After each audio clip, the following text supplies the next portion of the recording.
திருச்சிற்றம்பலம்.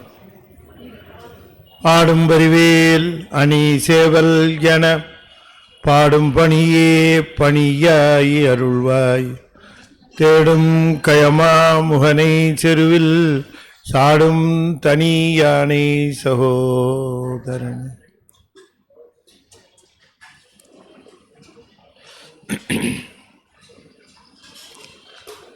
எழுதரு மறைகள் தேரா இறைவனை எல்லில் கங்குல் பொழுதொரு காலத்தென்றும் பூசனை விடாது செய்து தொழுதகை தலைமை தேர துளும்புகண் நீருள் மூழ்கி அழுது அடியடைந்த அன்பன் அடியவர்க்கு அடிமை செய்வாம். திருச்சிற்றம்பலம்.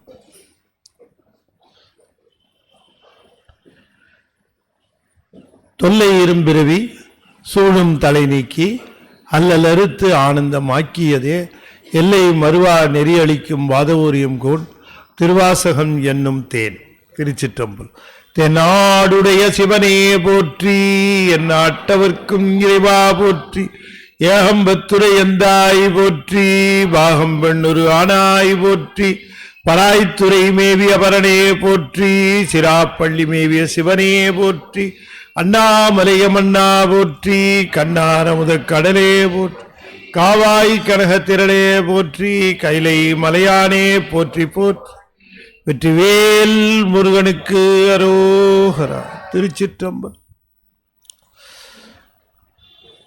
அண்ட சராசரங்களுக்கெல்லாம் அதிபதியாக வழங்கக்கூடிய முருகப்பெருமானுடைய ஒப்பற்ற பெருங்கருணையினாலே சென்னை ஐசிஎஃப் கமலவிநாயகர் சத்சங்கம் மிகச்சிறப்பாக நிகழ்த்தி வருகின்ற மணிவாசக பெருமான் அருளி செய்த திருவாசகத்திலே போற்றி திரு அகவல் பகுதியிலே தொடர்ந்து செய்திகளை சிந்திப்பதற்கு திருவருள் கூட்டியிருக்கிறது. 4 அகவல்களிலே சிவபுராணம், அதனை அகவல் என்று சிலரும், சிலர் அது அகவல் இல்லை கலிவன்பா என்றும் சொல்வார்கள். கீர்த்தி திரு அகவல், திரு அண்டப்பகுதி, போற்றி திரு அகவல் என்கிற 3 அகவல் என்றும் கூறுவார்கள். தமிழ் புலவர்களுக்குள்ளே இருக்கக்கூடிய மாற்று கருத்துக்கள் அது எப்படியோ அது அகவல் அமைப்பிலே தான் இருக்கிறதுனால 4 அகவல்கள் என்று மறைமலை அடிகள் எல்லாம் 4 அகவல்கள் தான் சொல்லியிருக்காரு. ஆகையினாலே அந்த 4 அகவல்களிலே போற்றி திரு அகவல் ஒரு சிறப்பான திரு அகவல். அதிலே போற்றி என்று பெருமானை வழிபாடு செய்கின்ற முறையில் அதனை அமைத்திருக்கின்றார். அவ்வாறு போற்றி செய்ய வேண்டும் என்பதை நமக்கு உணர்த்தும் முகமாக அவர் போற்றி செய்கின்றார். ஆசிரியர் மாணவன் என்ன செய்ய வேண்டும் என்று கருதுகிறானோ அதனை தாம் செய்து காட்டி அது மாணவனை செய்யுமாறு பணிப்பார். அதுதான் உலக முறை. நம்முடைய சன்மார்க்கம்தான் நம்முடைய சைவ நெறியினுடைய நிறைவு மார்க்கம். அதாவது தாச மார்க்கம், சத்புத்திர மார்க்கம், சகமார்க்கம், பிறகு சன்மார்க்கம் என்று சொல்லக்கூடிய இந்த 4 மார்க்கங்களில் சன்மார்க்கம் என்பதுதான் நிறைவு மார்க்கமாக சொல்லப்படுது. இந்த சன்மார்க்கத்திற்காகத்தான் கொஞ்சம் நாம் இந்த மற்ற மார்க்கங்களிலே நாம் நிற்கிறோம். அதாவது தாச மார்க்கமாக இருக்கட்டும், அல்லது சத்புத்திர மார்க்கமாக இருக்கட்டும், அல்லது சகமார்க்கமாக இருக்கட்டும், எல்லா மார்க்கங்களுமே சன்மார்க்கத்தை நோக்கி செலுத்துகின்ற மார்க்கங்கள். எனவே சைவ சமயம் என்பது சன்மார்க்கம் என்று நாம் தெரிந்து கொள்ள வேண்டும். சன்மார்க்கம் என்பது குரு சீட நெறி. சன்மார்க்கம் என்பது குரு சீட நெறி. அதாவது குருவுக்கும் சீடனுக்கும் இருக்கக்கூடிய அந்த தொடர்பை விளக்குவது சன்மார்க்கம். நிறைவாக சீடன் குருவிடமிருந்து பெற வேண்டிய அந்த செய்திகளை பெற்று தன்னுடைய நிறைவு நிலையை அடைதல். அதாவது நிறைவு நிலை வரைக்கும் வந்த பிறகு குருவினுடைய அந்த குருவருள்தான் அந்த நிறைவு நிலையை அந்த சீடனுக்கு தரும். எனவே நம்முடைய சைவ சமயத்தில் இந்த குரு நெறி என்று சொல்லக்கூடிய திருநெறியாவது குருநெறியே என்று திருமூலரும் சொல்லுகிறார். ஞானசம்பந்தரும் சொல்லுகிற பொழுது ஒரு நெறிய மனம் வைத்துணர் ஞானசம்பந்தன் உரை செய்த திருநெறிய தமிழ் வல்லவர் தொல்வினை தீர்தல் எளிதாமே என்று சொல்லுகிற பொழுது அந்த திருநெறிய தமிழ் அப்படி கொஞ்சம் கூட்டலாமா? திருநெறிய தமிழ் என்பது என்ன திருநெறி அப்படிங்கிறத திருமூலர் சொல்லுகிற பொழுது திருநெறியாவது குருநெறியே என்று சொல்லுகிறார். திருவிடம் நெறிப்படுத்துவது, திருவிடம் நெறிப்படுத்துவது. திரு என்பது சிவம், சிவத்திடம் நெறிப்படுத்துவது. ஆகையினாலே எத்துணை முயற்சி செய்தாலும் எத்துணை நிலையிலே உயர்ந்து வந்தாலும் குரு என்கிற ஒரு நெறியிலே தான் அது நிறைவு பெறும். எனவே குருவானவர் வந்துதான் சீடனுடைய இந்த ஆன்மீக நிலையை நிறைவு செய்வார் என்பதுதான் மறுக்க முடியாத தெளிவாக தெரிந்து கொள்ள வேண்டிய சைவ நெறி. அதனால தான் நம்முடைய பரம்பரை கைலாய பரம்பரை தட்சிணாமூர்த்தியிடம் தொடங்குகிறது. தட்சிணாமூர்த்தி அவரிடமிருந்து நந்தி, பிறகு நந்தியம்பெருமானிடமிருந்து சனற்குமாரர், பிறகு சனற்குமாரரிடமிருந்து சத்தியஞான தரிசனி, சத்தியஞான தரிசனியிடமிருந்து பரஞ்சோதி, பிறகு அங்கிருந்து மெய்கண்டார், அருணந்தி சிவம், மறைஞான சம்பந்தம், பிறகு உமாபதி சிவம் என்றெல்லாம் சொல்லுகிறார். பரம்பரை எங்கு தொடங்கியது என்று கேட்டால் தட்சிணாமூர்த்தி, அது குருவினுடைய நிலை.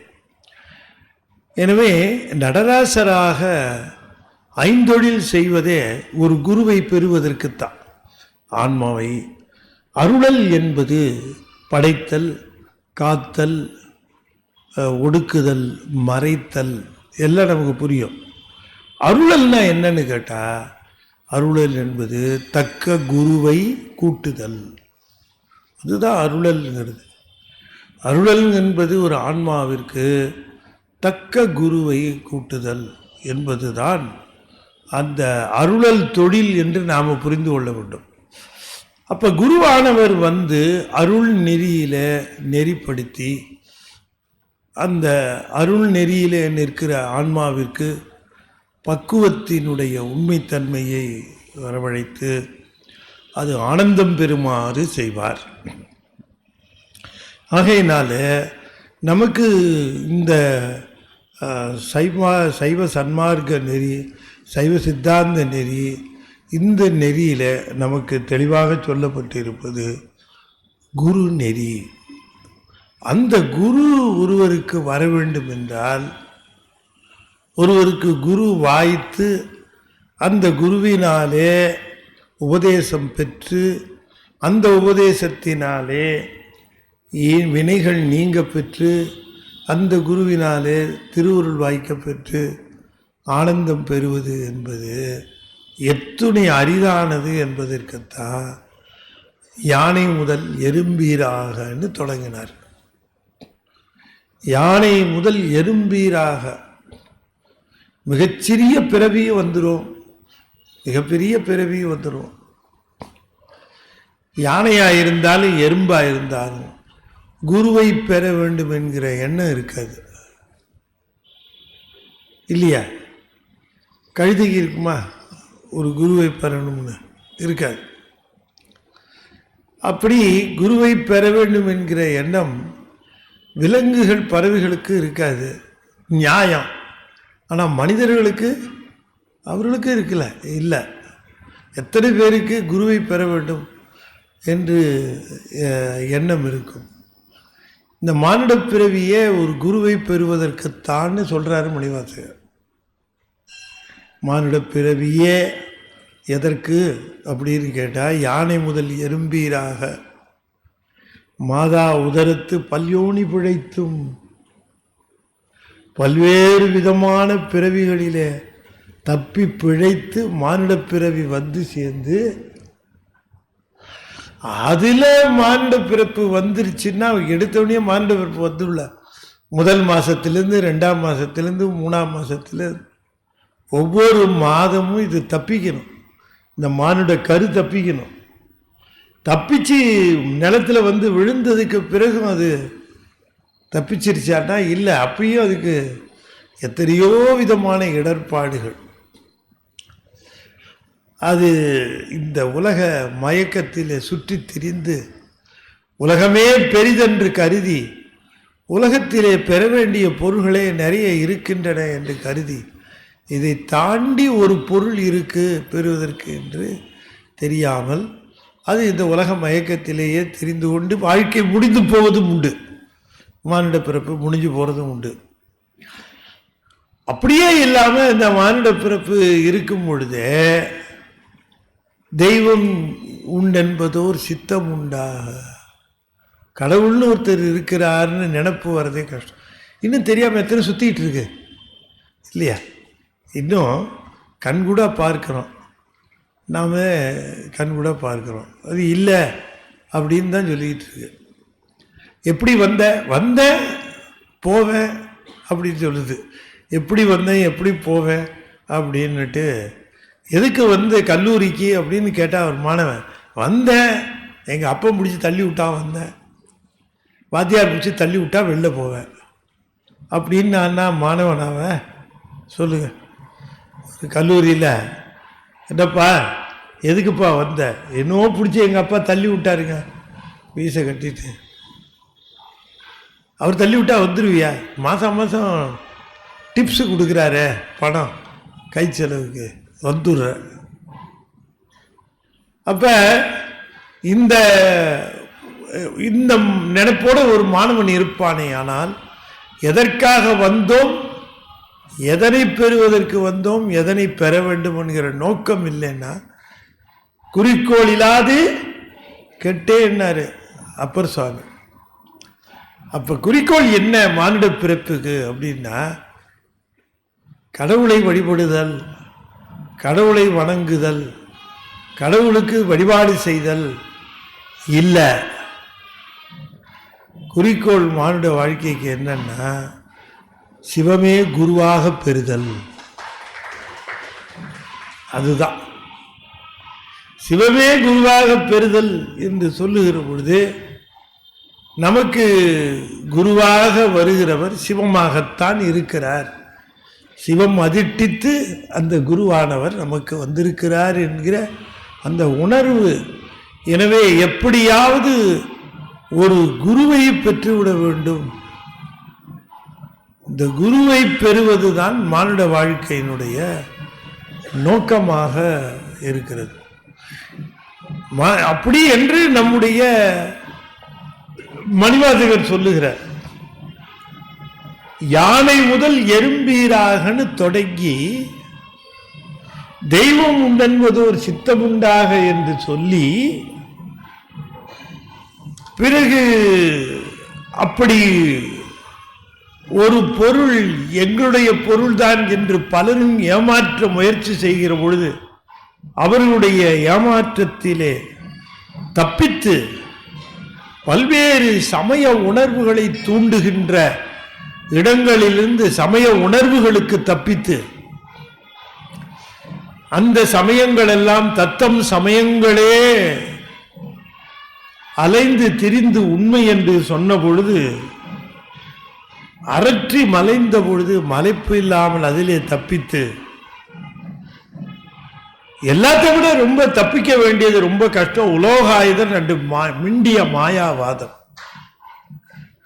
ரெண்டும் தப்பிக்கிறது தான் பெரிய கஷ்டம். இன்னைக்கு நம்ம தமிழ்நாடே பார்த்தீங்கன்னு சொன்னா உலோகாயுதம் தான். அதான் எல்லாம் கோயிலுக்கு போறாங்க, போறதுல நிறைவு இருக்குன்னு சொல்லிட முடியாது. எதற்காக போகிறோம், என்ன காரணம் என்று தெரிந்து கொள்ளாமல் என்னுடைய வாழ்க்கையில் இருக்கக்கூடிய துன்பங்களை நீக்குவதற்கு, கஷ்டங்களை போக்கிக் கொள்வதற்கு என்று எண்ணி போகிற அவர்கள் மத்தியில் இல்லை இல்லை, இந்த பிறப்பை தொலைப்பதற்காக போகிறேன், இந்த பிறப்பை தொலைப்பதற்கு ஒருத்தரை அனுப்பிச்சி விடுங்க சாமி அப்படின்னு கேட்குறதுக்கு போகிறேன். இந்த பிறப்பை தொலைக்கிறதுக்கு நீங்கள் அனுப்பிச்சவர் தான் குருநாதர், அவர் எனக்கு அனுப்புங்க சாமி அப்படின்னு கேட்குறதுக்காக போகிறேன் அப்படின்னு ஒரு மணிவாசக பெருமான். மணிவாசக பெருமான் அதுக்குத்தான் போயிருந்தேன். எனக்கு ஒரு குரு வேண்டும் என்று தான் கேட்டேன். எங்கேயாவது அமைச்சர் பதவியில் இருக்கிறவன் தனக்கு ஒரு குரு வேணும்னு கேட்பான? எங்கேயாவது அமைச்சர் பதவி, செல்வாக்கோட பதவியில் பணங்காசோடு இருக்கிறவன் எனக்கு ஒரு குருநாதர் வேணும்னு சாமிகிட்ட போய் கேட்பான? சாமி எப்படியாவது ரைடு வராமல் தப்பிக்கிறது, எப்படியாவது அமலாக்கத்துறையினுடைய கண்களிலே படாமல் இருந்தால் எனக்கு நீ அதுதான் செய்கிற பெரிய உதவின்னு ஒவ்வொரு அமைச்சரும் அதைத்தான் கேட்டுட்டு இருக்கிறான். இந்நாள் அமைச்சர், முன்னாள் அமைச்சர், முன்னாள் அமைச்சர், எல்லா அமைச்சரும் சாமிகிட்ட போய் என்னடா கேட்குறான், இங்கே கும்பிடாதேன்னுட்டு அங்கே போய் தனியாக கும்பிடுறான். என்னத்தை சொல்கிறது, எதுலேயுமே இவங்க பேர் ரெண்டும் கெட்டான்னு பேர். ரெண்டும் கேட்டான் ரெண்டும் கெட்டான். அப்படி ரெண்டும் கேட்டாரு. இங்கே சாமி சொல்லுகிறார், பிறப்பு இறப்பு தவிர்க்கக்கூடிய ஒரே பொருள் குருநாதர் திருவருள். குருநாதரை பெற வேண்டும். ஒரு குருநாதரை பெற்றுவிட்டால் மீட்டிங்கு வாரா அந்த நெறி சேர்ந்துடும். குருநாதர் கிடைக்கணுமே. போகிற போக்கில் எங்கேயாவது சூப்பர் மார்க்கெட்டில் இறங்கி கேட்டுட்டு போகலாமா, குருநாதர் இருக்காரா சார் இங்கே அப்படின்னு கேட்டுட்டு போகலாமா? தேடி போவதல்ல குருநாதர், தேடி வருகிறவர் குருநாதர். தேடி வருகிறவர் குருநாதர். அதனால தான் சாமிகிட்ட போய் அதை கேட்கணும்னு சொன்னது. நம்ம தேடி போகிறதுக்கு இல்லை, நம்ம போய் சாமிகிட்ட போய் சாமி குருநாதர் ஒன்று சாமி அப்படி தான் கேட்டார், விண்ணப்பம் பண்ணார் சாமி. மணிவாசகர் திருவிளையாடல் புராணத்தில் படித்து பார்த்தீர்கள் என்று சொன்னால், வாதவூரடிகள் புராணத்திலே படித்து பார்த்தீர்கள் என்று சொன்னால், மணிவாசகர் திரும்ப திரும்ப போய் நின்று கேட்டது, ஒரு குருநாதர் கொடுங்க சாமி அப்படின்னு கேட்டார். நானே வரேன்ட்டு வந்தார் அவர். நானே வரேன் உனக்கு அப்படின்னாரு. எனக்கு இந்த மாதிரி ஒரு சீடை வேணும்ப்பா, அதனால் நானே வரேன்ட்டு வந்தார். பாருங்க, மற்றவங்களுக்கெல்லாம் நான் அனுப்பிச்சி வைக்கிறேன் அப்படின்னு அனுப்பிச்சி வச்சார். மற்றவங்களுக்கெல்லாம் அனுப்பிச்சி வச்சார். இவர் கேட்டா, ஏன் சாமி இல்லைப்பா நானே வரணும் கொஞ்சம் பெரு அப்படின்னு இவரே வந்தார். என்ன பாக்கியம் பாருங்க. அப்போ இவர் தொடர்ந்து கேட்டுக்கிட்டு இருந்தார், எனக்கு குருநாதர் வேணும், எனக்கு குருநாதர் வேணும், எனக்கு குருநாதர் அப்படின்னு போய் கேட்கு. இதைத்தான் கடைசியில் கேட்கிற அந்த நினப்பு வரணும்னா, எப்படி அந்த மானுட பிறவியில் இவ்வளவு படிநிலைகளை கடந்து, இத்தனை தொல்லைகளை இடர்களை களைந்து, இத்தனை இடையூறுகளையும் கடந்து கடைசியில் பெருமானிடம் அவரை பற்றி கொண்டு ஒரு குருநாதர் கொடு என்று கேட்டு அழுது அழுது நின்னாரா? எப்படி?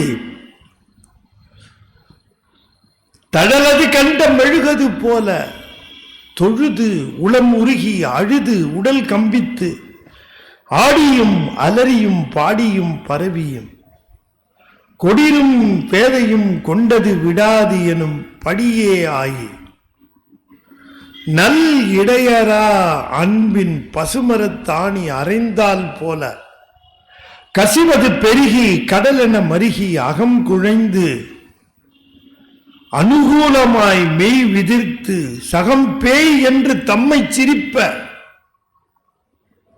நானது ஒழிந்து நாடவர் பழித்துரை பூணதுவாக கோணுதல் இன்றி சதிரிழந்து அரிமால் கொண்டு சாரும் கதியது பரமா அதிசயமாக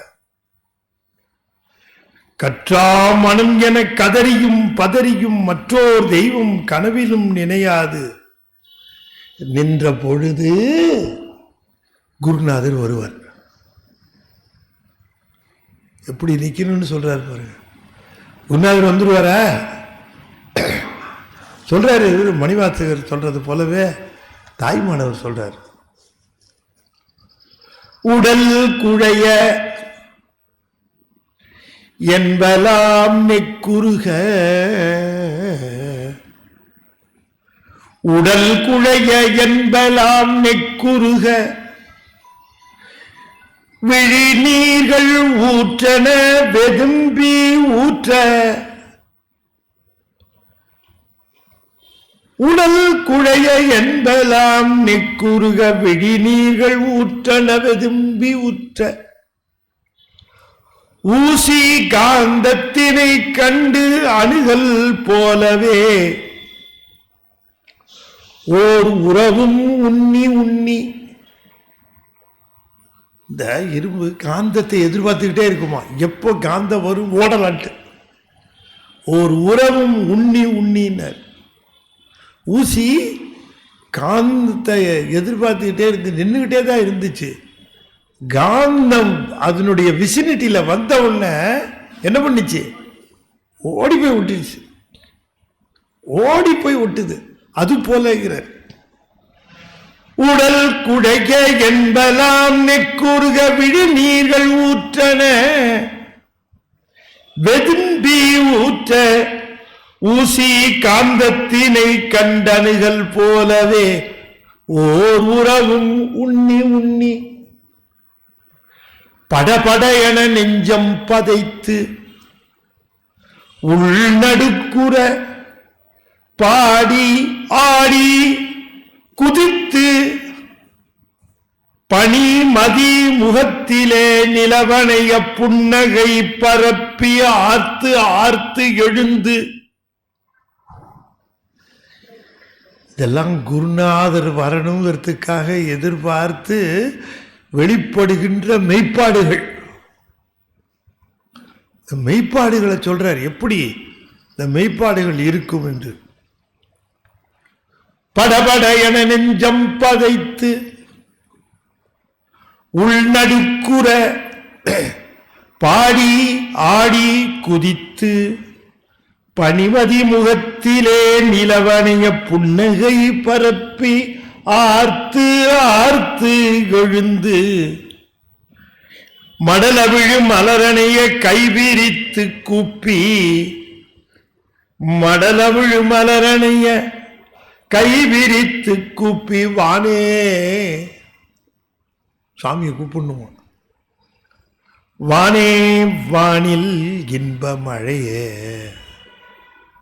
வானே அவ்வானில் இன்பமழையே மழைத்தாரை வெள்ளமே நீடூடி வாழி என வாழ்த்தி ஏத்தும். இப்படி வாழ்த்தி ஏத்துனவர்களுக்கு குருநாதர் வருவாராம். எனக்கு எங்கிருந்து வரப்போறான்றாரு. ஆனால் அவருக்கு வந்துட்டாரு.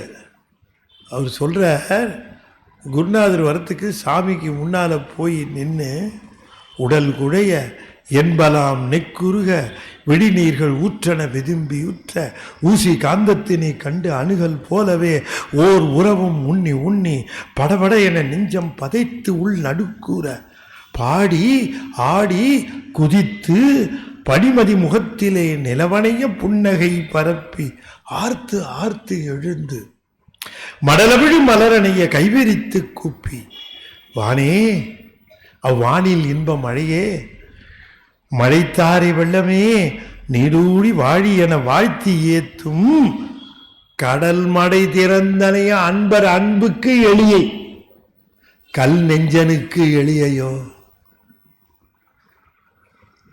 இப்படி இருக்கக்கூடிய அன்பர்களுக்கு நீ எளியைனர். அருமையில் எளிய அரசே போற்றி அழகே போற்றிட்டார். எளியவர்னா நீ எப்படி எளியவன்? உண்மையில எளியவன் தான். யாருக்குன்னா இவங்களுக்கு எளியவன். எங்களுக்கு கடல் மடை திறந்தனைய அன்பர் அன்புக்கு எளியை கல் நெஞ்சனுக்கு எளியையோ. கருதறிய சிற்சபையில் ஆனந்த நிறுத்தமிடு கருணாகர கடவுளே. இதத்தான் நம்முடைய மணிவாசகர் சொன்னதைத்தான் விரிச்சு நம்ம தாய்மானவர் எழுதியிருக்கார். எப்படி அந்த குருபரன் வருவான், எப்படி வரணும் அப்படிங்கிறதுக்கு சொல்லுகிறார்.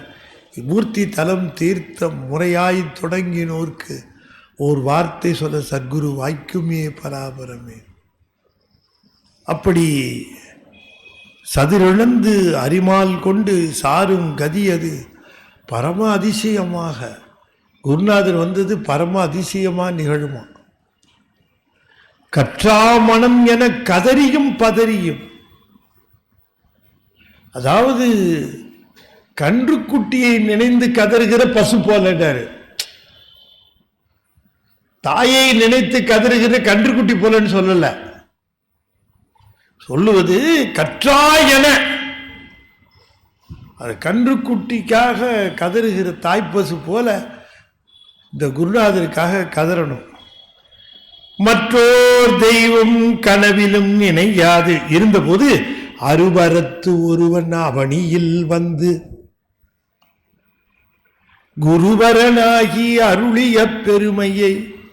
இவ்வளவு அந்த பிரச்சனைகள், இடர்கள், இடையூறுகள் இந்த மானுட பிறப்பில் தீர்ந்தா இவ்வளவு தூரம் கடைசியில் பற்றிய பொருளை பற்றி கொண்டு வேறொரு பொருளை பற்றி சிந்தியாமல் இருந்து அந்த பற்றிய பொருளுக்காகவே உருகி நிற்கிற பொழுது அந்த அவனியில் வந்து சாமி வருவாராம் அதிட்டித்து. குருவரனாகி அருளிய பெருமையை. குரிசில்ங்கிற தமிழ் வார்த்தையிலிருந்து வந்தது தான் குரு. குருங்கிறது தமிழ் வார்த்தை, அதை நல்லா தெரிந்து கொள்ளணும். குருபரன் என்பது தமிழ் சொல் தான், அது குருங்கிறது. குருபரன் ஆகி அருளிய பெருமையை சிறுமையன் திகழாதே திருவடி இணையை பிரிவினை அறியான் நிழலது போலே. குருநாதர் வந்துட்டாருன்னு ஒன்னிய குருநாதரை விட்டு அந்த பக்கம் இந்த பக்கம் நவுந்துராதேன்றார். அந்த பக்கம் இந்த பக்கம் பிரிவினை அறியான் நிழலது போல என்று கூறுகிறார். குருநாதர் வந்து விட்டார், நமக்கு ஆனந்தம் கிட்டிவிட்டது என்று குருநாதரை விட்டு விடாதே இல்லையா. பாஸ் பண்ற வரைக்கும் பள்ளிக்கூடத்தில் வாத்தியாரை பார்க்குறப்ப இப்படிப்பா வணக்கம் சார், வணக்கம் சார், சார் எதாவது வாங்கிட்டு வரணுமா சார், காப்பி வாங்கிட்டு வரணுமா சார் அப்படின்னு கேட்போம். ஆனால் ஸ்கூல்லாம் முடிஞ்சு காலேஜ் எல்லாம் போய் பாஸ் பண்ணி வேலைக்கு போட வாத்தியாரை பார்த்தா, சார் எப்படி இருக்கீங்க, நல்லா இருக்கியாப்பா, நல்லா இருக்க, இன்னும் அதே ஸ்கூல் தானே சார், இன்னும் அதே கிளாஸ் தானே, இன்னும் அதே கிளாஸ் தானே அப்படின்னு கேட்போம். சிறுமையன் திகழாதே, சிறுமையன் இது வரும், இது வரும். அதனால தானே சொல்றாரு, குரு வந்து தெளிவுபடுத்திய பிறகு ஆன்மாவுக்கு ஆணவம் படர ஆரம்பிக்கும். அது ரொம்ப துகளர் போகத்தில் ரொம்ப அழகாக சொல்லுவார். அதுக்கு அருட்கேவலம்னு பேர். அது அருள் நிலையிலே வருகிற கேவலம். இது மருட்கேவலம். இப்ப நம்ம இருக்கிறதெல்லாம் மருட்கேவலம். அப்ப அது அருள் கேவலம். அப்ப ரொம்ப கவனமா இருக்கணும். அதுலதான் நின்மல சுழுத்தி அதுல நிகழ்கிறது. நம்ம நின்மலாவத்தையில பார்த்தோம், எவ்வளவு விரிவா பார்த்தோம். நின்மலாவத்தையில எல்லாம் கேட்கணும். திரும்ப போட்டு நின்மலாவத்தை பேசி முடிச்சாச்சு, அவர் வேலை முடிஞ்சிச்சு, நம்ம வேலையும் முடிஞ்சிச்சு விட்டுறக்கூடாது. 9ஆம் தந்திரத்தை நீங்கள் 8ஆம் தந்திரத்தை 9ஆம் தந்திரத்தை திரும்ப திரும்ப தினம் ஒரு 1 hour ஸ்பெண்ட் பண்ணி அதை கேட்கணும். கேட்டே வரணும். எவ்வளோ பெரிய ஒரு மான்யூமெண்டல் ஒர்க்கு கமலவனார் சத்சங்கம் செஞ்சு முடிச்சிருக்கு. இன்னைக்கு அவத்தை பேதங்கள் எல்லாத்தையும் தெரிஞ்சுக்கலாம்னு சொன்னால் நீங்கள் போய் 8, 9 படுத்துக்கிட்டிங்கன்னா 8ல் போய் பார்த்தீங்கன்னா க்ளீனாக அந்த அவத்தை பேதங்கள் எல்லாமே தெளிவாக தெரிஞ்சிடும். நிர்மலாவத்தை, பராவத்தை, அப்புறம் சகலாவத்தை, அது அங்கே கொஞ்சம் கொஞ்சமாக கேட்டு நாம் அதை, அதாவது எங்கள் வாத்தியார் தான் சொல்லுவார். எங்கள் வாத்தியார் சொல்லு, நானும் கல்லூரியில் ப்ரொஃபஸராக ஜாயின் பண்ணி அவரு கீழே தான் ஒர்க் பண்ணேன். அப்போ சொல்லுவார், அப்போ எனக்கு அட்வைஸ் சொல்லுவார், எப்போ கிளாஸுக்கு போனாலும் நம்ம ஏற்கனவே டீச் பண்ண சப்ஜெக்ட் தானேன்னு போயிடக்கூடாது. அதை எடுத்து வச்சு பார்க்கணும், படிக்கணும். அதை படித்து பார்த்து ப்ரெஷ்அப் பண்ணி அதுக்கப்புறம் கிளாஸுக்கு போகணும். நம்ம சொன்ன சப்ஜெக்ட் தானே, நம்ம நடத்தின சப்ஜெக்ட் தானே, நமக்கு தெரிஞ்ச விஷயம் தானேன்னு போயிடக்கூடாது. அப்போ சொல்லுவார், it will take 6 years to understand. It will take only 6 minutes to forget. 6 வருஷம் ஆகும் படித்து தெளிவு பெறுவது. 6 நிமிஷம் போதும் மறக்கிறதுக்கு. மறந்து போயிடும். நம்முடைய அறிவு குற்ற அறிவு. இது மறைத்தல், இதுக்கு மறதி ரொம்ப.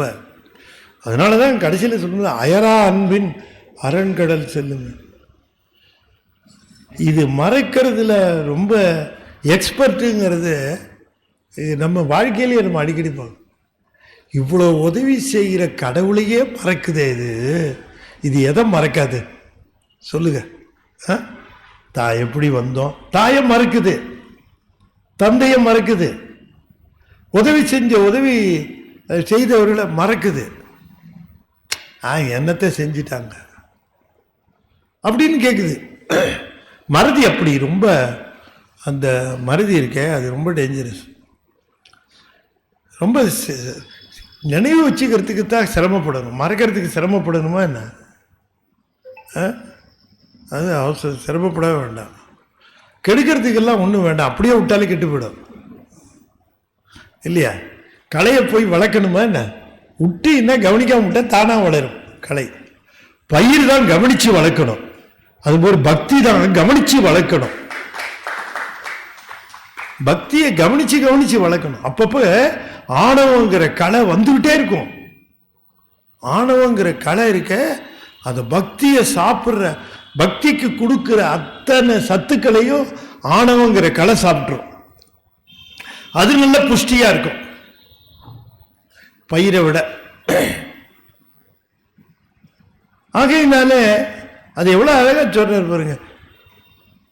குருபரனாகி அருளிய பெருமையை சிறுமையன்று இகழாதே, திருவடி இணையை பிரிவின அறியா நிழலது போல. அப்படி நீ இருந்து அந்த குருநாதரோடு தொடர்ந்து இருக்கிற பொழுது சாயா அன்பினை நாள்தோறும் தழைப்பவர் தாயே ஆகி வளர்த்தடை போற்றி.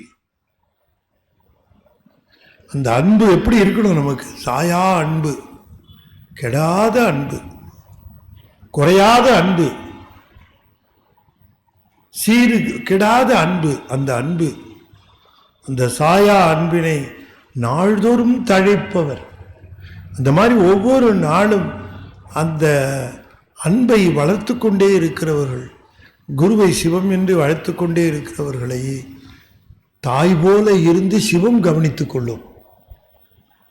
அவங்க நம்ம இப்படி இருந்தோம்னா அந்த உலகத்தில் நம்மளை யார் காப்பாற்றுவான்னு கவலைப்படவே வேண்டாம். ரொம்ப பேர் அதுதானே கேட்குறாங்க. சாமி சாமின்னா சாமி காப்பாற்றுமா? சாமி சாமின்னா சாமி நிச்சயமாக உன்னை காப்பாற்றாது, அது உண்மை. சாமி சாமின்னு சொன்னவங்கள அது காப்பாற்றாமல் போகவே போகாது. அதைத்தான் இங்கே சொல்லுகிறார். சாயா அன்பினை நாள்தோறும் தழைப்பவர் தாயே ஆகி வளர்த்தனை போற்றி மெய் தரு வேதியனாகி வினை கெட கை தர வல்ல கடவுள் போற்றி. இப்பதான் இதுவரைக்கும் பொதுவா சொல்லிட்டு வந்தார். அருவரத்தொருவன் அவனியில் குருவரனாகி அருளிய பெருமையை சிறுமையன் திகழாதே என்று சொல்லி கொண்டு வந்தவர் இப்ப சொல்லுகிறார் மெய் தரு வேதியன். மெய் தரு என்று சொன்னால் மெய் உணர்வை போதிக்கின்ற குருநாதர். மெய் உணர்வை போதிக்கணும். குரு என்ன பண்ணுவார்? மெய் உணர்வை தான் போதிப்பார், பொய் உணர்வை தோற்றுவிக்க மாட்டார். மெய்யுணர்வை தான் தோற்றுவிப்பார் குருநாதர், பொய் உணர்வை தோற்றுவிக்க மாட்டார். அவர் மெய்யுணர்வு பற்றி தான். அதான் மெய் தரு வேதியன். வேதியன்கிறது அவருக்கு அங்க மறைபையில் அந்தரனாக வந்த குருநாதர். மறைபையில் அந்தரனாக வந்த குருநாதர் வேதியன். வேதியன் ஆகினார். வேதித்தல் என்பது மாற்றுதல், ரசவாதம், அந்த இரும்பை பொன்னாக மாற்றுதல்.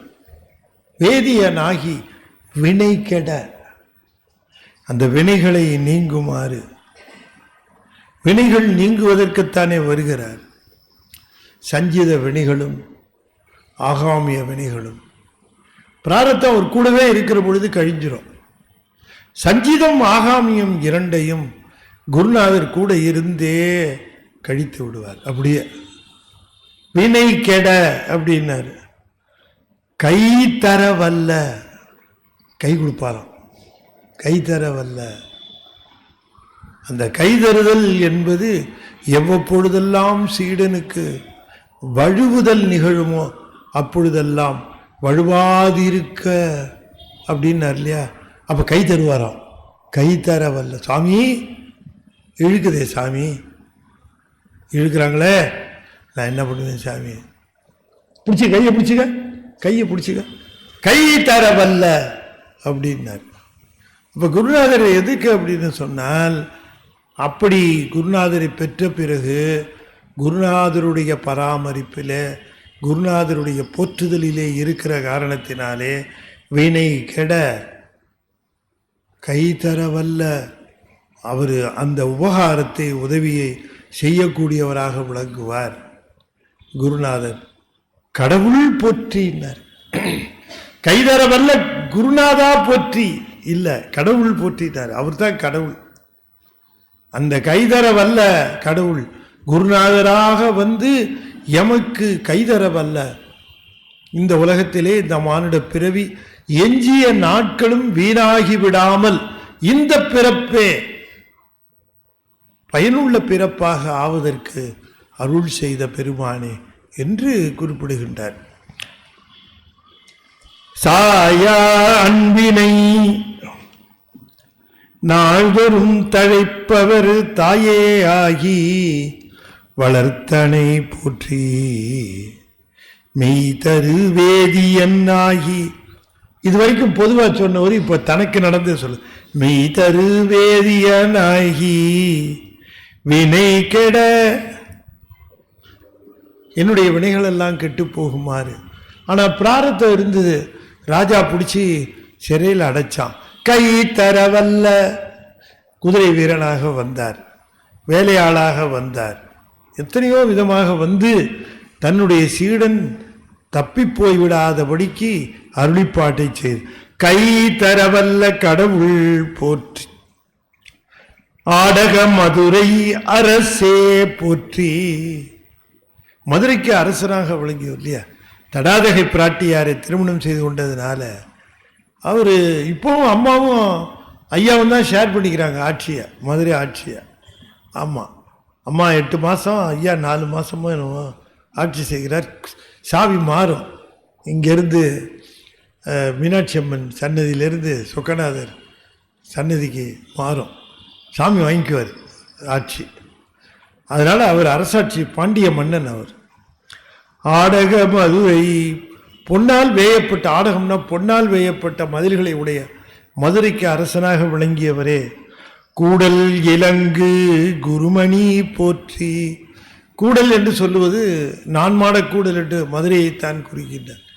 அங்கே விளங்குகின்ற சிறந்த மணி போல விளங்குகிறவனே, சிறந்த மணி போல விளங்குகிறவனே. தென் தில்லை மன்றினுள் ஆடி போற்றி. இன்றனக்கு ஆரமுது ஆனாய் போற்றி. தென் தில்லை மன்றினுள் ஆடி போற்றி. அங்கேதான் வர சொல்லி இருக்காரு இல்லையா. நலமலி தில்லை பொதுவினில் வருக என்று சொல்லி இருக்கிறார். எனவே தென் தில்லை என்று சொல்லுகிற பொழுது இவர் இருக்கிறது இப்போ மதுரையில் இருந்து பாடுனா அது வடக்க தான் இருக்கு தில்லை. இப்போ தெற்கு பக்கமாக இருக்கிற தென் தில்லை என்று சொல்லுகிறார் என்று சொன்னால் அது ரத்ன சபையாக இருக்கக்கூடிய அந்த திரு ஆலங்காடுக்கு தெற்கால இருக்கு இது. அந்த சபை அடுத்தது இந்த சபை ரத்தின சபை, இது கனக சபை. இன்னும் ஒரு பொருள், தென்னுன்னா அழகு, அழகிய தில்லை மன்றினுள் ஆடி போற்றி. தென் தில்லை மன்றினுள் ஆடி போற்றி. இன்றனக்கு ஆரமுது ஆனாய் போற்றி. இன்று எனக்கு ஆரமுது ஆனாய் போற்றி. பேரானந்தத்தை எனக்கு வழங்கினாய். குருவாக வந்து அந்த குரு நிலையிலே திருவருளை தந்து பேரானந்தத்தை துய்ப்பதற்குரிய நிலையை காட்டி அமுது போல ஆனந்தத்தை பெருமாறி செய்தாய். இன்றனக்கு ஆரமுது ஆனாய் போற்றி. மூவா நான்மறை முதல்வா போற்றி. சேவார்வெல் கொடி சிவனே போற்றி. மூவா நான்மறை அப்படின்னு இங்க சொல்லுகிறார். கொஞ்சம் நம்ம இந்த இடத்துல சாமி நான்மறைன்னு சொல்லாம மூவா நான்மறை அப்படின்னு சொல்லுகிறார். இப்போ அதில் கொஞ்சம் ஆய்வு செய்ய வேண்டி இருக்கிறது. இப்போ நான்மறை என்று இங்கே சாமி குறிப்பிடுகிறார், மூவா நான்மறை என்று சொல்லுகிறார். என்று சொல்லுகிற பொழுது மூப்பு அடையாத அல்லது கெடாத அப்படின்னு அர்த்தம். மூப்பு என்பது கெட்டு போகிறதுக்கான அறிகுறி இல்லையா. அதுதான் உண்மையை ஒத்துக்கணும். இல்லை, கிளம்ப போறாருங்கிறதுக்கான அடையாளங்கள் எல்லாம் சாமி கொடுத்துட்றாரு. திடீர்னு கூட்டிகிட்டு போகிறாரு. ஏதோ சில பேருக்கு அப்படி முடிஞ்சது, மித்தவங்களுக்கெல்லாம் அடையாளம் காட்டுறாரு. சரி, அவங்க தயாராகிடணும். நமக்கு அழைப்பு எந்நேரமும் வரலாம், எந்நேரமும் வரலாம் அப்படின்னு அவங்க ஆயத்தப்படுத்திக்கணும்.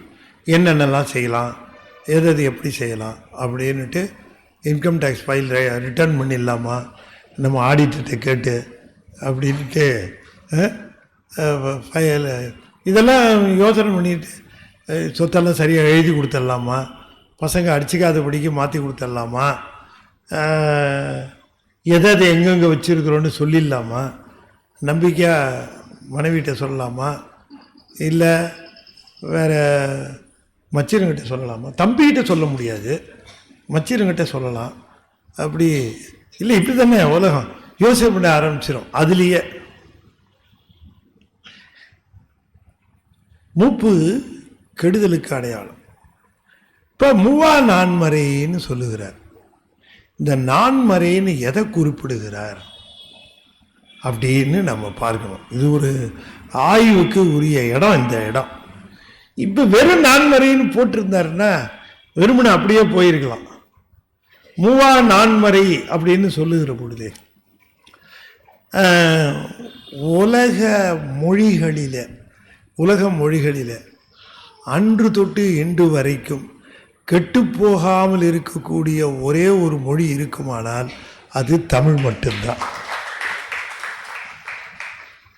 அது தமிழ் மட்டும்தான். அது சிவகுமார் சொல்லலை. சிவகுமார் என்ன சொன்னால் நீங்கள் கேட்கணும்னு அவசியம் கிடையாது. மொழி ஆய்வாளர்களே சொல்லுகிறார். மொழி ஆய்வாளர்கள் சொல்லுகிறார். சாமி பாமன் சாமி பாட எழுதும் பொழுது அவங்களுக்கு என்ன நோக்கம்னா, மொழி வளரணும்னா பல மொழி சொற்களை ஏற்றுக்கொள்ளுதல்ல தப்பு இல்லை. வடமொழி சொற்களை ஏற்றுக்கொண்டு அந்த வடமொழி சொற்களை பயிலுவதில் தப்பு இல்லை. அப்போ வடமொழி சொற்களை ஏற்றுக்கொண்டு அந்த பாடல்களை அவர் செய்வார். இப்போ அருணகிரிநாதன் நினைச்சா மணிப்பிரவாளர் நடைதான். வடமொழி சொற்களை அப்படியே ஏற்றுக்கொண்டு விட்டோம் இல்லையா? உபயோகப்படுத்துகிறோம் அப்படின்னு சொல்லுகிறோம். உபயோகப்படுத்துகிறோங்கிறது நம்முடைய தமிழ் இல்லை, பயன்படுத்துகிறோம் அப்படிதான் சொல்லணும். குணம் அப்படின்னு நம்ம சொல்ல முடியாது. பண்பு நலன் அதுதான் தமிழ். குணம்ங்கிறது தமிழ் இல்லை. இப்படி எப்படி பார்த்தாலும் பல்வேறு சொற்களை நாம் பெற்றுக்கொண்டு மொழி வளத்திற்காக. அப்போ பாமன் சாமி இவ்வாறு செய்கிற பொழுது பாமன் சாமியிடம் ஒருத்தர் சொன்னாங்க, அவங்க ஆய்வாளர்கள் அவங்க சொன்னாங்க, சாமி நீங்கள் வடமொழி சொற்களை பயன்படுத்தி தமிழ் பாடல்களை எழுதுகிறீர்கள், தமிழ் பாடல்கள் சிறப்பாக இருக்கிறது. ஆனால் வடமொழியில் இருந்து தான் தமிழ் மொழியே வந்திருக்க வேண்டும், அதனால தான் இத்தனை சொற்கள் அங்கே இருக்கிறது என்று சொல்லுகிறார்களே சாமி, உங்களுடைய பதில் என்ன அப்படின்னு கேட்டிருக்காங்க. இது சாமி வரலாறுல இருக்கு, சாமி வரலாறு. அப்போ அவர் சிரிச்சுக்கிட்டே சொன்னார், வடமொழி இல்லாமல் தமிழ் நிற்கும், ஆனால் வடமொழி நிற்குமான்னு கேட்டார். நிற்காது. வடமொழி என்பது இப்பொழுது குறுகிய வட்டத்திற்குள் போய்விட்ட மொழியாகிவிட்டது. முன்பு பேச்சு வழக்கிலும் எழுத்து வழக்கிலேயும் பரிமாற்ற வழக்கிலேயும் பல்வேறு நிலைகளிலும் இருந்த மொழியானது இப்பொழுது இப்போ நம்ம எந்த மொழிக்கும் துவேஷமெல்லாம் நான் சொல்லலை. எதையும் எல்லா மொழியும் நம்முடைய மொழி தான். இறைவனை வாழ்த்துகிற மொழி எல்லா மொழியுமே வாழ்த்து மொழி தான். அதில் நமக்கு துவேஷம் கிடையாது. ஆனால் உண்மை என்ன என்று நாம் பார்க்கிற பொழுது அந்த வடமொழி என்பது பேச்சு வழக்கு அழிந்து போய்விட்டது. இப்போ சாமி சொன்னார், அப்படி இந்த தமிழ் தான் முதலில் தோன்றிய மொழி, தானே தோன்றிய மொழி, அது சுயம்பு என்று காட்டுவதற்காக நான் ஒரு நூல் எழுதுகிறேன். அந்த நூல் ஒரு வடமொழி சொல்லு கூட அதில் இல்லாதபடிக்கு அந்த நூல் அமையும் என்று சேந்தன் செந்தமிழ் என்று ஒரு நூல் செய்திருக்கிறார். அதுல கிட்டத்தட்ட நீங்க பார்த்தீங்கன்னா அவர் ஒரு பைபிள்கிராஃபி கொடுத்திருக்காரு, அனுபந்தம். அதுல கிட்டத்தட்ட 700-800 வார்த்தை தூய தமிழ் சொற்களாக சொல்லி இருக்கிறார். அதற்கு வடமொழி சொற்களை எழுதியிருக்கார். அப்ப என்னன்னு கேட்கிற பொழுது, இந்த மொழி என்று சொல்லுகிற பொழுது, மூவா மொழி என்று சொல்லுகிற பொழுது கொஞ்சம் ஆய்வு, அது ரொம்ப நுணுக்கமாக செய்திருக்கிறார் மணிவாசக பெருமான். அதனால தான் சொல்ல வருகிறார். இப்போ நான்மறை என்று சொல்லி இருக்கிறத விட்டுட்டு மூவா நான்மறை என்று சொன்னது எது என்றும் இளமையோடு கெட்டுப்போதல் இல்லாமல் நிற்கக்கூடிய வல்லமை உடையதோ அந்த மொழிதான் தமிழ் மொழி. அதுதான் மூவா மொழி என்று சொல்லக்கூடிய தகுதி உடைய ஒரே மொழி, வேற எந்த மொழி இல்லை. சரி, மூவா மொழி என்று சொல்லுகிற பொழுது இறைவன் ஆனவன், நல்ல யோசனை பண்ணிக்கணும், இறைவன் ஆனவன் மூவா முழு முதல்வன். இறைவன் மூவா முழு முதல்வன். அவன் தன் உயிர்களுக்கு உண்மையை சொல்ல வேண்டும் என்று கருதுகிற பொழுது தன்னை போலவே மூவா மொழி ஒன்றை கொண்டுதான் சொல்லுவானே தவிர இடையிலே கெட்டுப்போகிற மொழியை கொண்டு அவன் சொல்லுவானா அப்படின்றது ஒரு கேள்வி. நான் கேட்குற கேள்வி எல்லாம் நீங்கள் வீட்டுக்கு போய் திரும்பவும் யோசனை பண்ணி பார்த்து நீங்கள் செய்யணும். மூவாம் என்று சொல்லுகிற பொழுது இறைவன் பயன்படுத்துகிற மொழி எந்த விதத்திலும் உயிர்களுக்கு பேச்சு வழக்கிலும் எழுத்து வழக்கிலும் மொழி வழக்கிலும் குன்றாத ஒரு மொழியாக எக்காலத்திலும் இருக்க வேண்டும் என்கிற ஒரு மொழியாக தமிழ் மொழியை தந்து, அதனால தான் ஞானசம்பந்தர் சொன்னால் எழுது மொழி தமிழ் விரகன், தன்னை தமிழ் விரகன் என்று பறையறிவித்துக் கொண்டதற்கு என்ன காரணம்? ஞானசம்பந்தர். எனவே நான் மறை என்று சொல்லுவது எதை குறிக்கிறது? இப்போ அடுத்தது அது சரி, நான் மறை என்று சொன்னால் 4 வேதங்கள் இருக்க வேண்டும். அப்ப இறைவன் சொல்லுகிற பொழுது நான் மறை என்று சொல்லுவது எந்த 4 மறையை சொல்லுகிறான் என்று பார்க்க வேண்டும். அப்ப நான் மறை என்று சொன்னால் 4 மறைகள் இருந்திருக்க வேண்டும், அதைத்தான் அவன் சொல்ல வேண்டும். சொல்லுகிற பொழுதே 4ம் இருந்திருக்க வேண்டும், அப்படித்தானே? சொல்லுகிற பொழுதே 4ம் இருந்திருக்க வேண்டும். முதலில் ருக்கு மட்டும்தான் இருந்தது, ரிக்வேதம். இதெல்லாம் ஆய்வு, யார் வேணாலும் என்கிட்ட தனியாக வந்து கேட்கலாம், நான் பதில் சொல்ல தயாராக இருக்கேன். கமலவிநாயகர் சத்சங்கத்தில் பேசுகிற பொழுது நான் மிக மிக கவனமாக இருப்பேன். ஏனென்றால் உலகம் முழுவதும் இந்த கேசட்டுக்காக காத்திருக்கிறார்கள். திரும்பவும் சொல்லுகிறேன், எனக்கு எந்த விதமான துவேஷமும் கிடையாது, எந்த வெறுப்பும் கிடையாது. வெறுப்பு இருக்கிறவன் சிவத்திடம் நெருங்க முடியும், எனக்கு வெறுப்பு கிடையாது. நான் மறை என்று அளவீட்டு சொல்லுகிற பொழுது 4ஆக சிவபெருமானிடமிருந்து வருகிற பொழுது இருந்திருக்க வேண்டும். அப்படி 4ஆக இருந்ததா என்றால் முதலிலே இருந்த அவர்கள் சொன்னதே தான், ரிக்வேதம் முதல்ல இருந்தது. பிறகு அதிலிருந்து சிலவற்றை எடுத்து கலந்து சாமமும் யஜுரும் தோன்றியது. ஒன்றாக இருந்தது பலகாலம், பிறகு 3ஆக ஆயிற்று. பிறகு இந்த 3ல் இருந்தும் எடுத்து எடுத்து எடுத்து கோர்த்து 4ஆவதாக ஒன்று உருவானது. எனவே 4ம் ஒரே சமயத்தில் இருந்தது அல்ல, ஒன்றொன்றாக தோன்றியது. இங்கே சொல்லுவது நான்மறை என்பது ஒரே சமயத்தில் சிவபெருமானால் சொல்லப்பெற்ற மறை. அது எது என்று கேட்டால், நம்முடைய திருமுறைகளிலே தெளிவாக சொன்னது போல அறம் பொருள் இன்பம் வீடு, அதுதான்.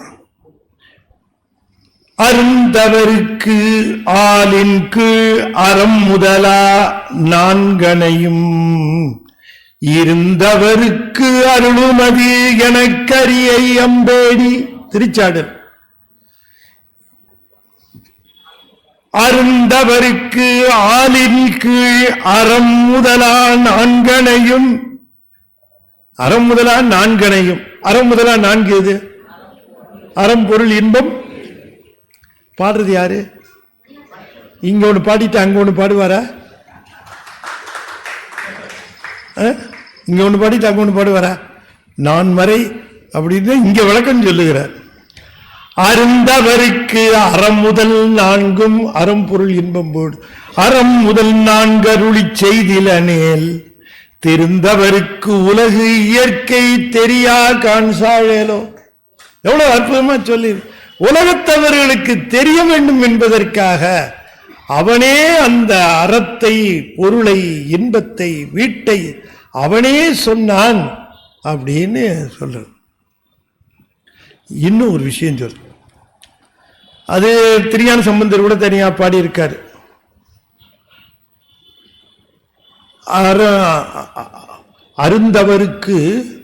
அருந்தவருக்கு அந்த ஆளின் கீழ் இருந்து அறம் புரிந்த அருளாளர். அருந்தவருக்கு அன்னைக்கு அந்த ஆலின் மரத்தில் கீழே, ஆலமரத்தில் கல்லால் மரத்தில் கீழே இருந்து 4 பேருக்கும் அறம்பொருள் இன்ப போயிடு சொன்னவன் என்று தெரியான சொன்னான். அடிந்த சிந்தை அந்த நாளுக்கு அறம்பொருள் இன்பம் வீடு உரை மொழிந்த வாயான். திருமுறைகள்ல இதைத்தான் திரும்ப திரும்ப சொல்லுது. இன்னொரு விஷயம் சொல்றேன், நீங்க கேட்டுக்கங்க. கல்லாலின் கீழ் இருந்து 4 உபதேசித்தது தமிழ் திருமுறைகளில தான் இருக்கே தவிர வேதத்தில் எங்கேயும் இல்லை. வேதத்திலையும் இல்லை, உபனிஷத்துக்கள்ல இல்லை. இவர் கல்லால் மரத்துக்களை இருந்து 4 பேருக்கு உபதேசம் பண்ண. அப்ப அவரு கல்லால் மரத்துக்களை இருந்து 4 பேருக்கு உபதேசம் பண்ணது இங்கதான் இருக்கு. அப்ப இங்க இருக்கிற விஷயத்தானே அவர் சொல்லி இருப்பார். அறம்பொருள் இன்ப விட்டத்தானே சொல்லி இருப்பார் இல்லையா? அதை விட்டுட்டு வேற எதையோ சொல்லி இருக்கக்கூடிய வாய்ப்பு இல்லை. இவ்வளவு டைம் பாம்பு வச்சிருக்காரு. அதுல மூவாமறை என்று சொல்லுகிறார்.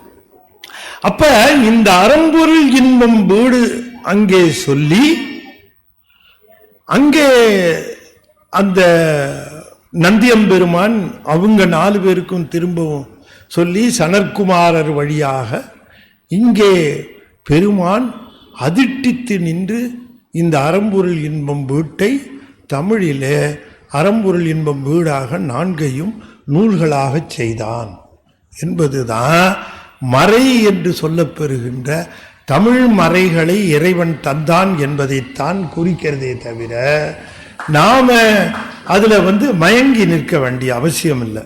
அதனால தான் சொல்லுகிறார். அதை சொல்லுகிற பொழுது மூவா நான்மறை என்று சொல்லுகிறார். மூவா நான்மறை. அதனால இன்று மட்டுமல்ல, நாளை மட்டுமல்ல, இனி வரப்போகிற நூற்றாண்டுகள் மட்டுமல்ல, எக்காலத்திலும் மூவாமல் இருக்கக்கூடிய நான்மறை திருமுறைகள் மட்டும்தான். இது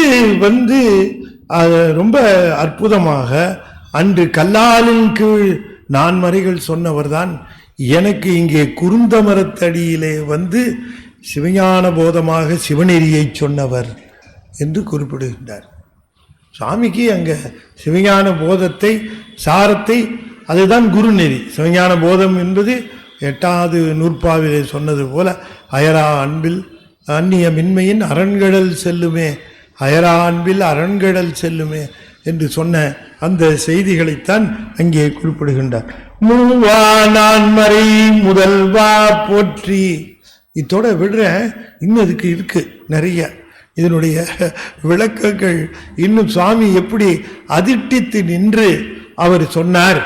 அந்த நூல்களை தொல்காப்பியர் தொடங்கி அகத்தியர் தொடங்கி, அது திருமூலரை சொல்லுகிறார், அகத்தியர் அனுப்பிச்சதே இங்க இந்த நூல்களை செய்வதற்கு.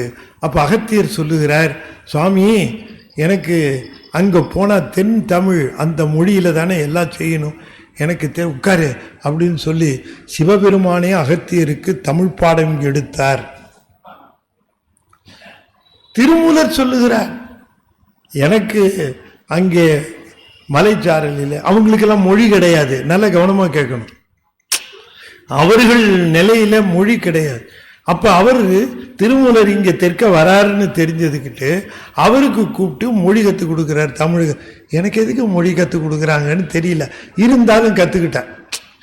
என்னை நன்றாக இறைவனன் படைத்தனன் தன்னை நன்றாக தமிழ் செய்யுமாறே, அதுக்காக எனக்கு சொல்லி கொடுத்துருக்கான். அப்புறம் தான் தெரிஞ்சுது. ஏதோ கிளாஸுக்கு போன்னு சொன்னாரேங்கிறதுக்காக நான் கிளாஸுக்கு போனேன், அட்டன் பண்ணேன். கடைசியில் ஃபஸ்ட்டு வந்துட்டேன் தமிழ்லையே. கடைசியில் பார்த்தா இங்கே தெற்க வருகிற பொழுதுதான் தெரியுது, இந்த தமிழை கொண்டு தான் இந்த உயிர்களுக்கு சென்று சேர வேண்டிய மீடியாவா இருக்கணுமே, அது இல்லையா? ஆகையினால அதை செய்தார். ஆகையினாலே இன்றனுக்கு ஆரமுது ஆனாய் போற்றி, மூவா நான்மறை முதல்வா போற்றி. முதல்வன் அவன்கிட்ட தான் வந்தது அறம்பொருள் இன்பம் வீடு என்ற உறுதிப்பொருள் 4ம் அவனிடமிருந்து வந்தது. அதனால் மூவா மறை 4ம் முதல்வா போற்றி என்று சொல்லுகிறார். சேவா நாயகன் உரைத்த வார்த்தை, நான் உரைத்த வார்த்தை எல்லாம் எனதுரை தனதுரையாக ஞானசம்பந்தர் சொல்லுகிறார். அப்ப சுவாமி சொல்ல வேண்டிய அறம்பொருள் இன்பம் வீட்டை அடியார்களை அதிர்ஷ்டித்து நின்று என்றும் கெடாத தமிழிலே சொன்னார். என்றும் கெடாத தமிழிலே சொன்னார். சேவார் வெல்கொடி சிவனே போற்றி. அப்ப நம்ம புராணங்கள்ல எல்லாம் வருதே சார், சிவபெருமான் வடமொழி புராணங்கள் அருளினார், வேதங்கள் அருளினார் என்றெல்லாம் சில இடங்களில் வருகிறது என்று சொல்லுகிற பொழுது, எந்த உயிர் எதை செய்தாலும் அது சிவம் செய்ததாக சொல்லுவது சைவ மரபு. ஒரு உயிர் தானாக இயங்காது, சிவம் இயக்க இயங்குவது. எனவே சிவத்தினுடைய பொது இயல்பு அது. தமிழிலே செய்தது சிறப்பு இயல்பு அது என்பதை நாம தெரிந்து கொள்ள வேண்டும். சேவார் வெல்கொடி சிவனே, ரிஷபத்தை கொடியிலே ஏந்தி இருக்கக்கூடிய வெல்கொடி, வெல்லுகின்ற கொடி, சேவார் கொடி என்று சொல்லுகிறார். ரிஷபத்தை தன்னுடைய கொடியிலே ஏந்தியவன் வெற்றி கொடியாக உள்ளவன். சேவார் வெல்கொடி சிவனே போற்றி, மின்னார் உருவ விகிர்தா போற்றி. விகிர்தன் என்று சொன்னால் சிவபெருமான் ஒருவனுக்குத்தான் விகிர்தன் பேரு. ஏன்னு கேட்டா, இப்ப திருமால் ஏதாவது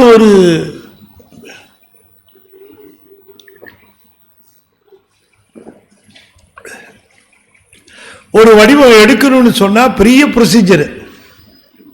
திருமாலுக்கு அது ஒரு பெரிய ப்ரொசீஜர்.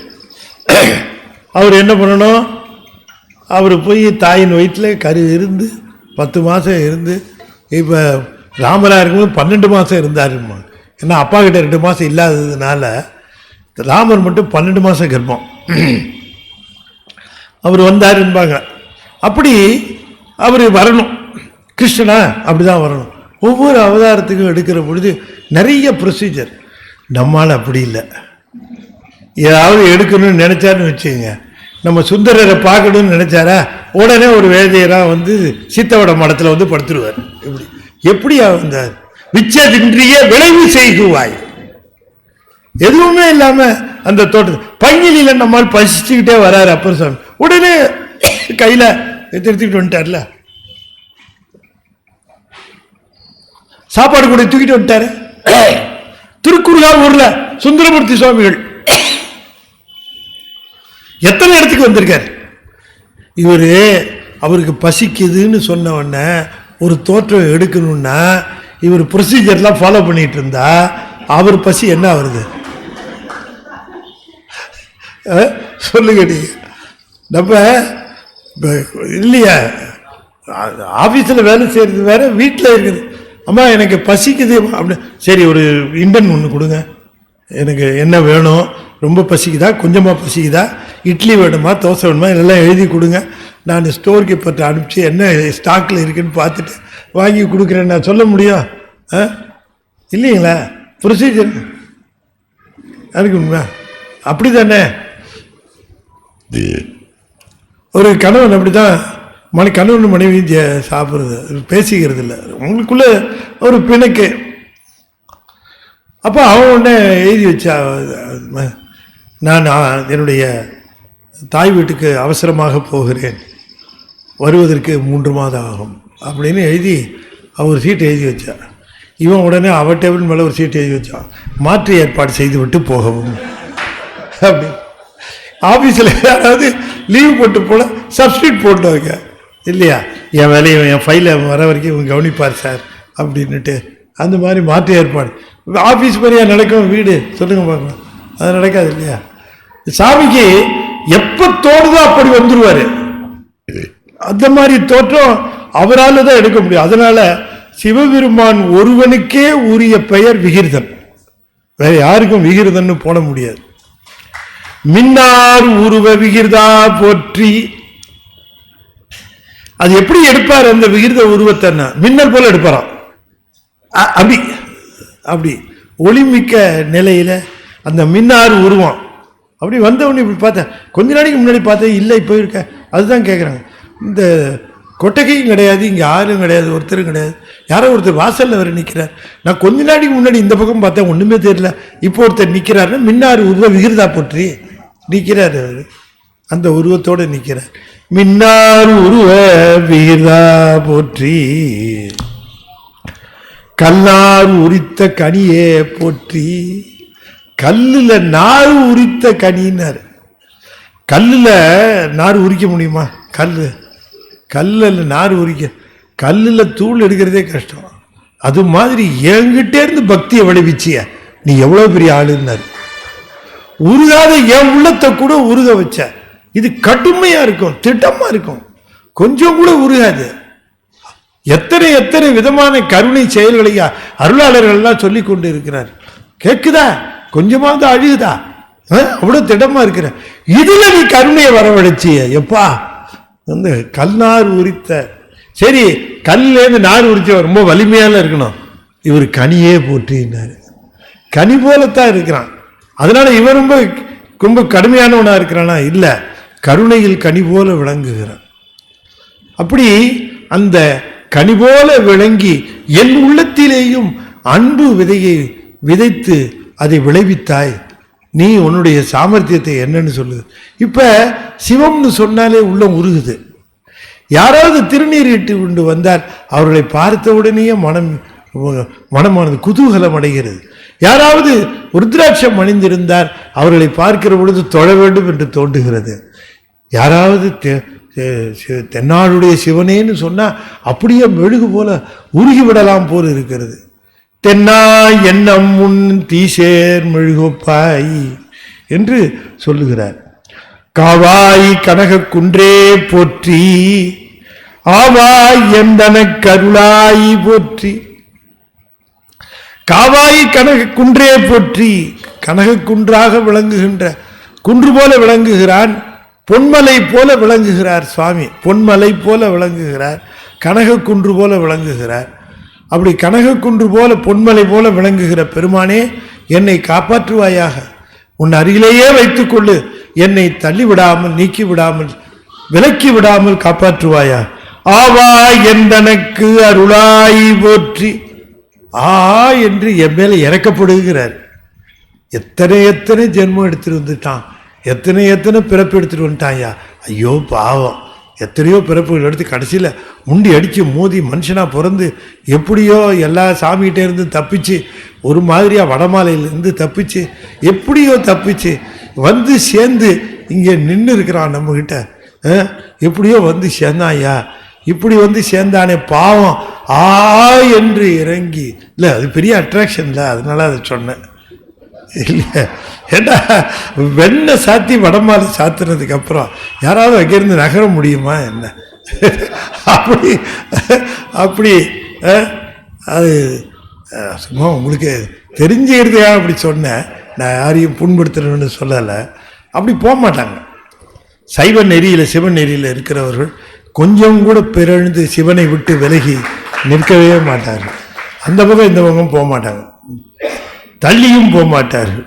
அதனால தான் சாமி எல்லாத்தையும் விட்டுட்டு உங்ககிட்ட வந்து நிற்கிறேன். ஐயோ பாவம், ஐயோ பாவம் என்று அருளாய் போற்றி. எப்படியோ வந்து சேர்ந்தான். நீ வந்து சேர்றது எவ்வளோ கஷ்டம்னு எல்லாருக்குமே தெரியும். உங்ககிட்ட வந்து சேர்றது எவ்வளோ கஷ்டம், உன் பேரை சொல்கிறது எவ்வளோ கஷ்டம், உன் திருமுறையை பாடுறது எவ்வளோ கஷ்டம், உன் திருமுறையை பாடுற திருக்கூட்டத்தில் இருக்கிறது எவ்வளோ கஷ்டம், உன் திருமுறையை பாடுகிற அடியார்களை சேவிப்பது எவ்வளோ பெரிய கஷ்டம். அந்த சேவை எனக்கு கிடைத்திருக்கிறது, அதை எனக்கு தொடர்ந்து கிடைக்கும்படி செய்வாயாக. ஆ என்று ஆ ஆ ஆவாங்கிறது எப்படி பிரிக்கணும்னா, ஆ ஆ அப்படின்னு பிரிக்கணும். ஆ ஆ ஐயோ ஐயோ பாவம் பாவம் அடடா. ஆ ஆ ரெண்டு சேருகிற பொழுது உடம்படு மெய்யாக வகரம் வரும். திரு அண்ணாமலைங்கிற பொழுது எப்படி வரும்? திரு வண்ணாமலைன்னு வானா வருது இல்லை. திரு அடிங்கிறது எப்படி வரும்? திரு வடின்னு வருது இல்லையா, வானா வருது இல்லை. அதை போல வானா வானா வரும், இல்லாட்டி யானா வரும் இல்லையா. அப்படி அந்த வகர ஒற்று ஆ ஆங்கிறதுக்கு நடுவில் வானா வந்து ஆவான்னு வந்தது. ஆவான்னா என்னவோ ஒரு பொருள் போல இருக்கு, அதுக்கு பொருள் எங்கேயுமே இல்லைன்னா வருத்தப்படாதீங்க. அண்ணா ஆ ஆ அப்படின்னு அது ரெண்டா பிரிக்கணும். ஆ எந்தனக்கு அருளாய் போற்றி. அடைப்போய் காப்பாய் துடைப்பாய் போற்றி. இடரை களையும் எந்தாய் போற்றி. படைப்போய் போற்றி, காப்போய் போற்றி, துடைப்போய் போற்றி. படைப்பாய் போற்றி, காப்பாய் போற்றி, துடைப்பாய் போற்றி. இடரை களையும் எந்தாய் போற்றி. சாமி எப்படியோ வந்து உங்ககிட்ட லேண்ட் ஆகிட்டேன். நான் வந்து லேண்ட் ஆனது என்னுடைய முயற்சினாலுங்கிறது நம்புறதுக்கு நான் அவ்வளோ பெரிய முட்டாள் இல்லை. நாம வந்து சேர்ந்தோம் அப்படின்னு நினைக்கிற அளவுக்கு நான் மதியீனன் இல்லை, அறிவு கட்டவன் இல்லை. என்னால் முடியாது. எங்கே வேணால் நடுவில் இடறதுக்கு வாய்ப்பு இருக்குது, எங்கே வேணால் நடுவில் இடறுவதற்கு வாய்ப்பு இருக்குது. ஆனால் அதெல்லாம் இடராமல் நேராக வந்து உங்ககிட்ட நிற்கிறேன் அப்படின்னு சொன்னால் அது என்னால் இல்லை, உன்னால் தான். எனவே என்னை படைத்தாய், என்னை காத்தாய், என்னை கொண்டு உன்னுடைய வினைகளை எல்லாம் துடைத்தாய். துடைப்பாய்ங்கிற அந்த இடத்துல வினைகளை எல்லாவற்றையும் துடைப்பாய். என்னை உனக்கு அடியானாக படைத்தாய், உனக்கு அருளாளனாக ஆகுமாறு என்னை காத்தாய், என்னுடைய வினைகளை எல்லாம் கழித்தாய். எல்லா இடங்களிலும் இடரை களையும் எந்தாய் போற்றி.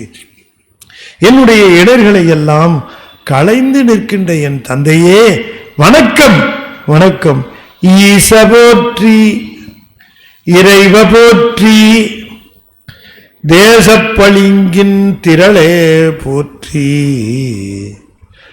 அரசே போற்றி, அமுதே போற்றி, விரைசேர் சரண விகிர்தா போற்றி, வேதி போற்றி, விமலா போற்றி, ஆதி போற்றி, அறிவே போற்றி, கதியே போற்றி, களியே போற்றி, கதியே போற்றி, கனியே போற்றி, நதி சேர் செஞ்சடை நம்பா போற்றி, உடையாய் போற்றி, உணர்வே போற்றி.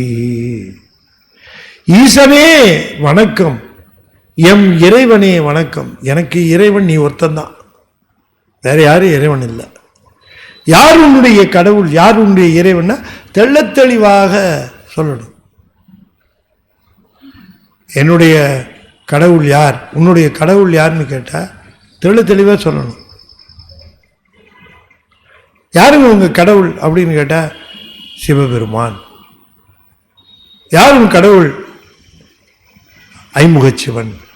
யாருடைய கடவுள், அறுமுகச்சிவன். யாருடைய கடவுள், விநாயக பெருமான். தெள்ள தெளிவா சொல்ல தெரியணும். யார் உன்னுடைய கடவுள். இன்னைக்கு என்ன கிழமை? ஓ, இன்னைக்கு சனியா? இன்னைக்கு சனி எல்லாம் சுத்தணும் அப்படின்ட்டு, அப்படி அல்ல. கிழமை கேட்டு கடவுளை தீர்மானிப்பதா? இறைவா போற்றி. இறைவா போற்றின்னா எனக்கு கடவுள் நீ ஒருத்தன் தான், நீ ஒருத்தன் தான் கடவுள், எனக்கு வேற எதுவும் கடவுள் இல்லை. தேசப்பளிங்கின் திரளே போற்றி. தேசம் என்றால் ஒளி, ஒளி மிக்க பளிங்கு போல இருக்கிறவனாம் சிவபெருமான். பார்த்து எப்படி சொல்றதுன்னு தெரியாம சொல்லுகிறார், பார்த்தது சொல்லுகிறார். அரசே போற்றி. எனக்கு அரசனாக இருக்கிற பாண்டிய மன்னன் ஒரு காலத்தில் அரசனாக இருந்தான், எல்லாம் போயிடுச்சு. இப்போ நில உலகத்து அரசர்களாக எனக்கு அரசன் இல்லை, ஒருத்தர் தான் அரசர். நாம் யாருக்கும் குடியல்லோம், நம்மனே அஞ்சோம். அரசர் கூப்பிடுறாரு, எந்த அரசர்னாரு? எந்த அரசர் ஏன் கூப்பிடுறாரு? எங்க அரசர் என்கிட்டே இருக்கிறாரு, அவர் கூப்பிடுறதுல என்கிட்ட சொல்லுவார், உங்ககிட்ட எல்லாம் சொல்லி அனுப்ப மாட்டார. அதனால எந்த அரசர்னு கேட்டார். அவருக்கு சுரீரிடுச்சு. அரசே போற்றி, அமுதே போற்றி. ஆனந்தத்தை அள்ளி அள்ளி வழங்குகின்ற, அமுதமாக விளங்குகின்றவனே வணக்கம் வணக்கம்.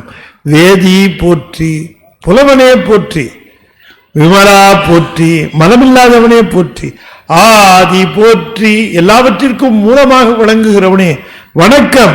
அறிவே போற்றி, என்னுடைய அறிவுக்கு அறிவாக இருந்து எல்லா அறிவையும் வழங்குகின்ற பெருமானே போற்றி.